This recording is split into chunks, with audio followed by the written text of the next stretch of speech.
Oh, my poor old bones, they're creaking as much as these trees. Oh, Sidachi, how are you? Hello. Time for another story. Well, I've got my sticks, and if the rain holds off, I think I'll make myself a fire. All right, another story. This story involves two couples from Dyfed who become involved in the spells of a wizard. Now, they should have known better. Now, I've known wizards, including this Harry Potty boy, whoever he may be, and I wouldn't trust any of them. But these four are different. Four good friends.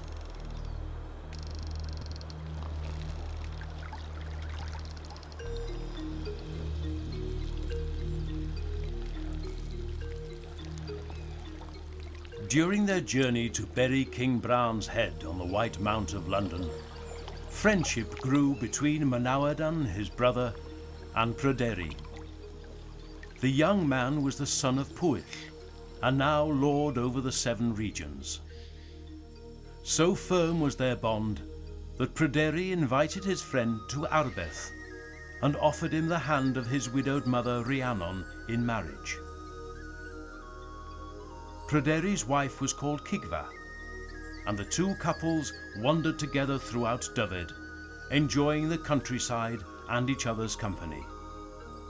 The land was rich and plentiful, with deer in the woods, birds in the trees, and fish in the streams.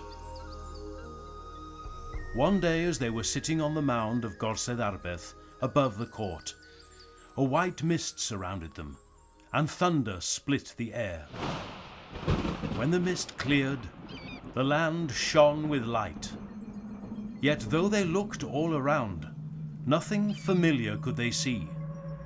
No flocks in the fields or huts in the valleys, no men or women working, no children playing. Only the empty, echoing courtrooms remained.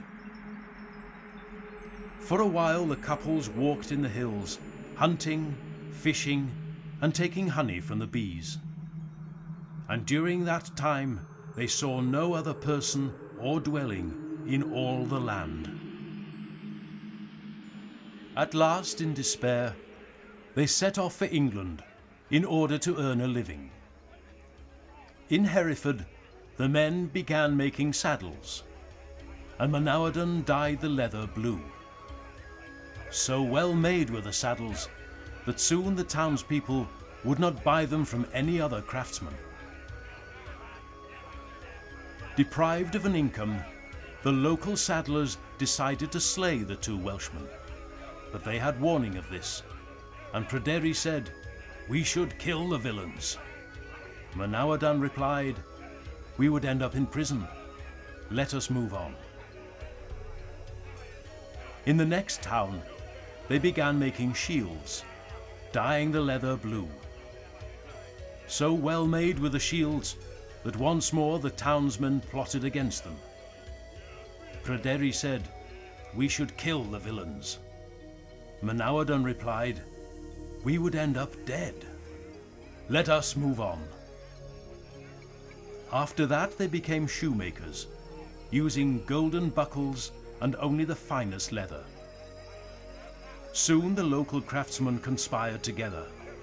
Pryderi said, "We should kill the villains." But his friend said, "Let us leave England. It is time to move on."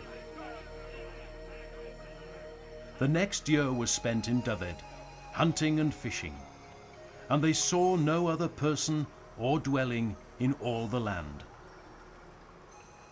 Then one morning, their hounds chased a white boar into a castle, where they had never seen a building before. Manawydan advised caution, but his young friend followed after the dogs. Inside the castle, he saw a golden bowl beside a marble fountain. He lifted the bowl and was caught in the trap. His hands stuck to it, his feet gripped the ground, and his mouth clamped shut. Until dusk fell, Manawydan waited for Pryderi. and then he went home. When he told Rhiannon about the strange castle, she scolded him. "What a good friend you are to abandon him." Rhiannon went looking for the young man, and when she found him, she too touched the bow, and was caught under the same spell. At once a mist surrounded them, and when it cleared, the castle, Pryderi and Rhiannon had all disappeared. The dogs being lost, Manawydan could no longer hunt, so he sowed 3 small fields with wheat, and waited for the crop to ripen. In autumn the first field was ready, and he prepared his sickle against the next day. But by morning something had bitten off the ears, leaving only the stalks in the ground. He went on to the second field. That would soon be ready, and he prepared to reap it. Come morning, though, as before, only the stalks were left standing. Manawydan determined to keep watch over the last field. At midnight, the culprits arrived. Hundreds of mice climbing up the stalks, swaying in the wind, breaking off the juicy ears, and marching off with them. Manawydan leapt, and he managed to grab one lumbering mouse and tie it up in his glove. Back at court, he told Kigva, "I have caught the thief, and will hang it tomorrow." She asked him to release it, saying, "It is beneath your dignity to hang such an animal."